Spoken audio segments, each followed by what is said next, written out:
শ্ৰীমন্ত শংকৰদেৱ বিদ্যালয়ৰ গৌৰৱ চতিয়াৰ উত্তৰপাৰৰ ২ নম্বৰ শান্তিপুৰস্থিত এখন অগ্ৰণী শিক্ষানুষ্ঠান শ্ৰীমন্ত শংকৰদেৱ বিদ্যালয় ১০০% সফলতাৰে শ্ৰীমন্ত শংকৰদেৱ বিদ্যালয়ৰ মুঠ ১১ গৰাকী শিক্ষাৰ্থী হাইস্কুল শিক্ষান্ত পৰীক্ষাত অৱতীৰ্ণ হৈছিল।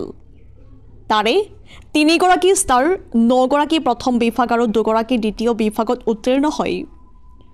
লনি বৰাই অসমীয়া বিষয়ত ১০০ৰ ভিতৰত ১০০ নম্বৰ লাভ কৰিবলৈ সক্ষম হয়।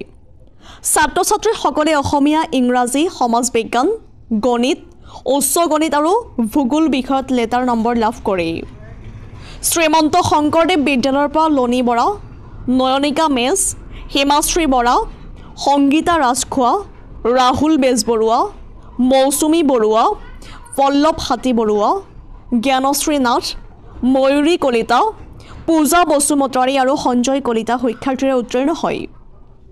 ছাত্ৰ-ছাত্ৰীসকলৰ সফলতাত বিদ্যালয়ৰ শিক্ষক-শিক্ষয়িত্ৰী, বিদ্যালয় পৰিচালনা সমিতি, শ্ৰীমন্ত শংকৰদেৱ সংঘ নাগশংকৰ আঞ্চলিক শাখা, তেজপুৰ জিলা শাখা, চেঙামাৰী শাখা সাহিত্য সভা আৰু অঞ্চলৰ ৰাইজে সকলোকে অভিনন্দন জ্ঞাপন কৰে। বিশ্বনাথৰ পৰা ৰমেশ চন্দ্ৰ চৰেণৰ ৰিপৰ্ট, JNKD নিউজ।